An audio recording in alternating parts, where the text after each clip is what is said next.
Okay, we're learning that the United Nations Security Council, it is, remember, the United Nations' highest decision-making body. It's passed a resolution calling for urgent and extended humanitarian pauses and corridors throughout the Gaza Strip to allow for aid delivery and medical evacuations. This is after 4 failed attempts to respond to the Israel-Hamas war. This is why this is huge.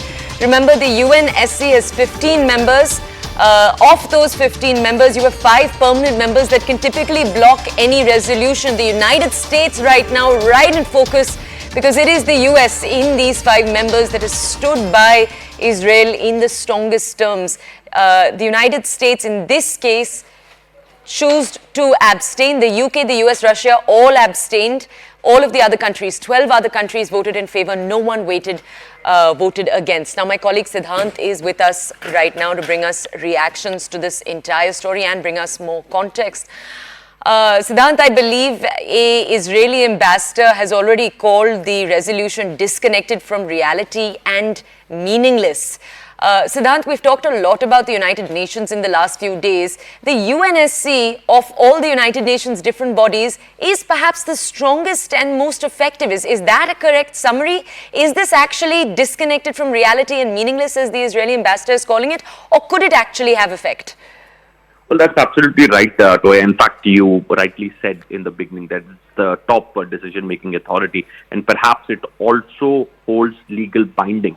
And this is one reason that this particular resolution is perhaps significant, because there has been more than 10 failed attempts to get consensus built, or perhaps to forge a consensus in terms of resolution, so that that resolution can have a legal binding on what is happening in West Asia. Now, we have been given to understand that UN Security Council has successfully adopted a resolution which was proposed and sponsored by Malta, and in fact 12 members voted in favor. None of them have voted against the resolution. There were 3 abstentions: Russia, United Kingdom and United States. Now, United Kingdom and United States abstain because they have to say that resolution did not have proper condemnation of 7th October attacks. Russia did abstain because Russia proposed an intervention, an amendment in the resolution, and perhaps that was which was a usage of much stronger word for ceasefire, which was not accepted by other fellow nations, and because of which Russia also withdrew the support. But interestingly, Israel is really not happy or perhaps satisfied with this resolution, because the Deputy Ambassador of Israel to UN, Brett Jonathan Miller, has come up with a statement, and he says, and I quote, "detached from the reality on the ground and falls on deaf ears when it comes to Hamas and other terrorist organizations," I end quote. So, strong words coming from Israel, but perhaps since as you rightly said, Toya, that it is a top decision-making authority. There have been more than 10 attempts to forge consensus. There have been resolutions moved by various nations also in the past to bring some sort of a consensus. In fact, for this particular resolution also, the language was toned down. Instead of demand ceasefire, the word call has been used in the resolution. So some last-minute changes have also been made, depending on the proposal came from the fellow nation. But this is perhaps for the first time since this war broke out and since the attacks by Hamas on Israel, that a resolution has been passed by UNSC, and as they say that it holds a legal binding, it would really be interesting to see. Israel has already reacted strongly against it. How does Palestinian state and the Gulf countries are going to react to it? Something which would be interesting to see. Okay, I want to ask you one more thing here, Siddhant.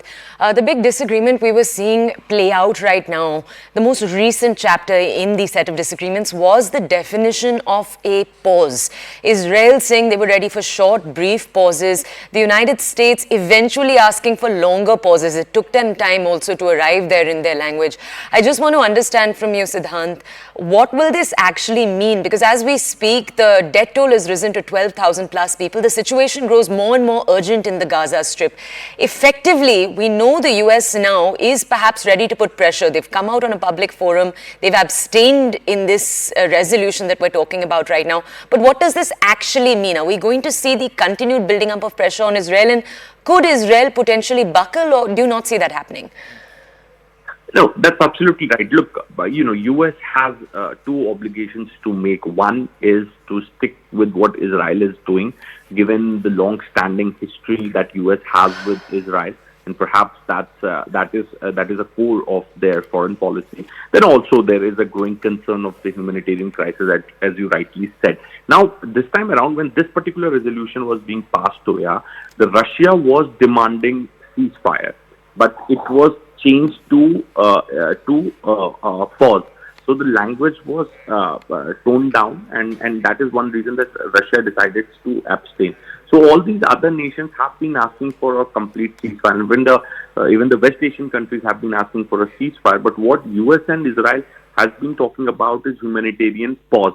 So there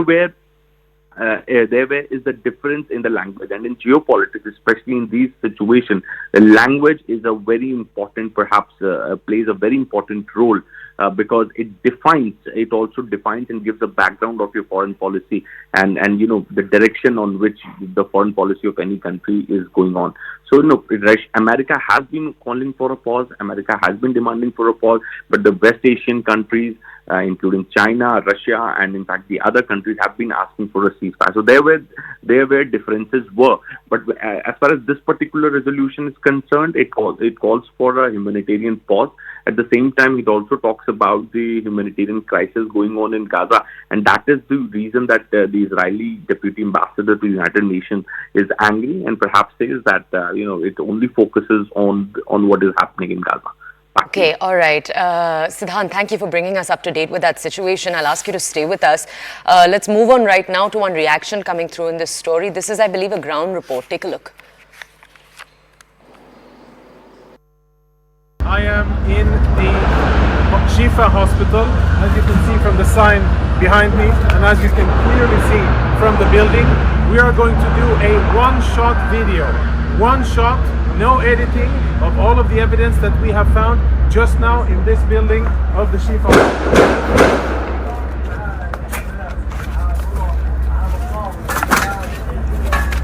So we're inside the MRI center of the Shifa hospital. Israeli troops reached here a few hours ago, and we have cleared the area, make sure that it's safe. And a few of the most interesting things that we have found totally confirm, without any doubt, that Hamas systematically uses hospitals in their military operations in violation of international law. And what we have found, I think, is only the tip of the iceberg. Let me show you a few examples. Security cameras have been obstructed. All of the security cameras are covered, and this isn't the only one. You'll see the rest of them here. Follow me as we go in, and we will see the MRI center and see the weapons that Hamas has hidden inside. We're now, as you can see, in an MRI room. I don't know when this was used the last time. But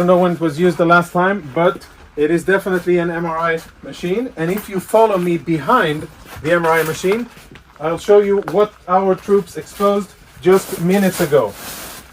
In military terms, this is a grab bag, grab and go of a Hamas combatant.